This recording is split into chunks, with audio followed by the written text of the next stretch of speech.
Hi there. In the history of sound, I play the role of uh, Lionel's grandfather. Lionel is Paul Mescal's character. And grandfather is a real touchstone in the film. Lionel quotes his grandfather throughout the film. He goes back to visit him at the family farm in Kentucky, and grandfather is the last man standing. Grandfather wears his Confederate war uniform. He's a symbol of the folly of war and the inevitability of death. And one scene that didn't make the final edit, we see grandfather making his own coffin. As David, Josh O'Connor's character, and Lionel's great love in the movie says at one point, everybody you know is going to die one day. And that, of course, is one of the main themes of the film.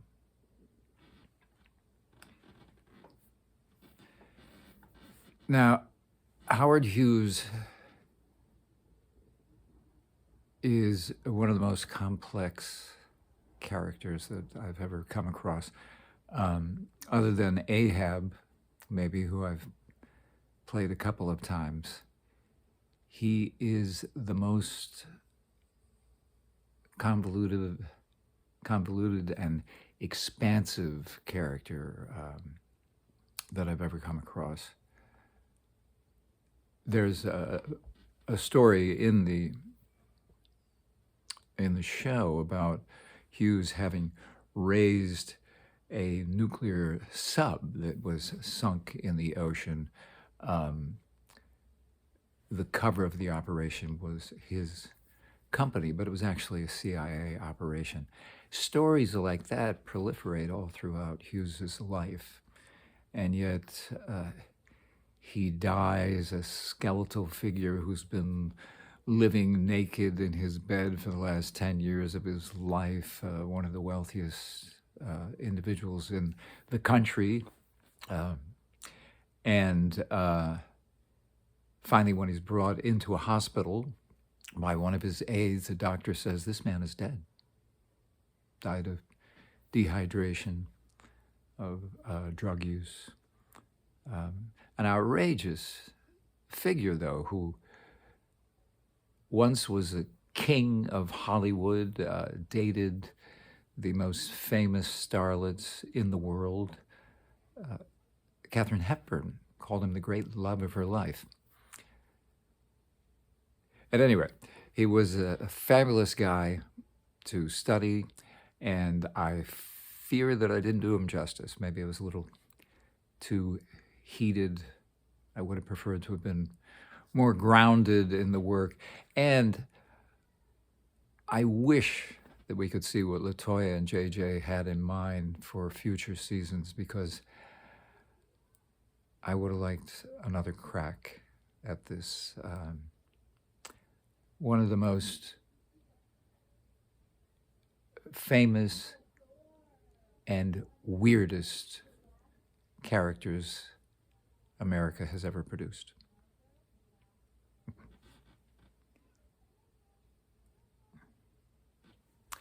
Now, there was an Now, there is an apocryphal.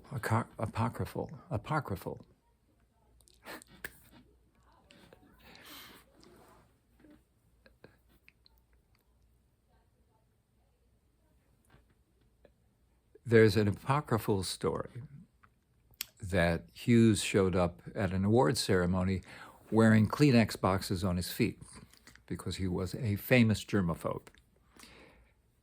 Whether or not that's true, and I think it probably isn't, the crew created some custom size 11 bright blue Kleenex boxes that I could wear during the shoot.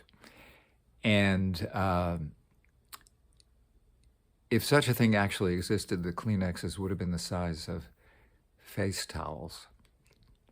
So it's probably unlikely. But I do think they were one of the best parts of my performance.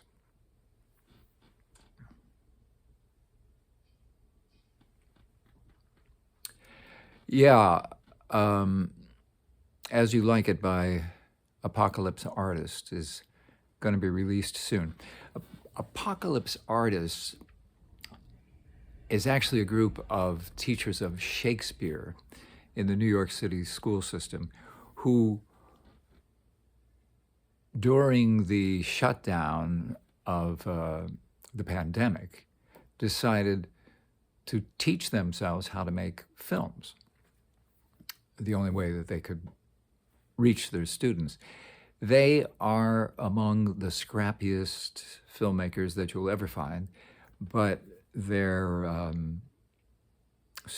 are so playful and theatrical in their imagination of how Shakespeare might be converted to film, that the films turn out to be very available for students. And I think they have probably happened upon a venture that's going to be a new way to introduce students to Shakespeare and his world and how similar it is to their world.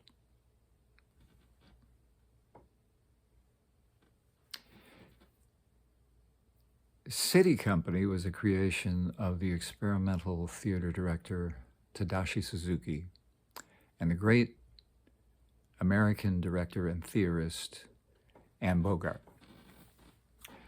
I think we started back in '92. I made most of our work in the beginning in Japan and then toured it internationally. I was a founding member of the company, and I was with the company for roughly 25 years, performing around the world.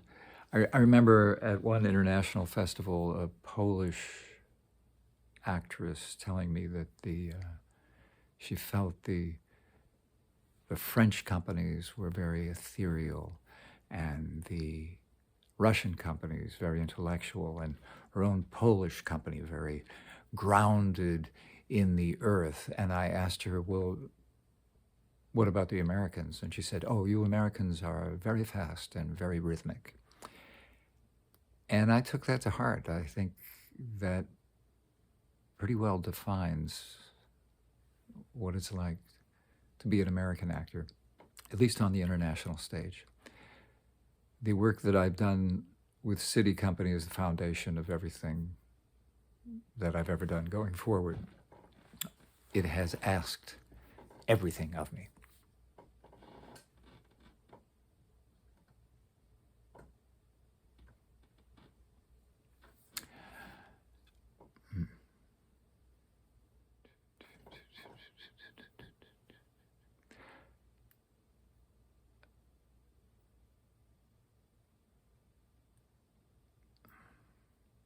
I fell into this world by accident. Never really studied acting growing up or anything like that. But once I found it, I realized, well, this is my calling. This is something I know how to do. And I suppose now I've been at it since professionally since the late 70s, with a few gaps along the way. I've been fortunate enough to be a Vegas chorus boy, punk rocker, an avant-garde theater maker, and with others, writer and sometimes director or choreographer, a Broadway regular, and I've been able to appear internationally on stages around the world. It's been a great life. My wife and I have a sweet little place in Brooklyn. Cindy was a spectacular dancer, and we worked together for many years. We raised our daughter Rose here, and she is an amazing violist with the quartet Amicia. She's the real artist in the family. And I count my blessings every day.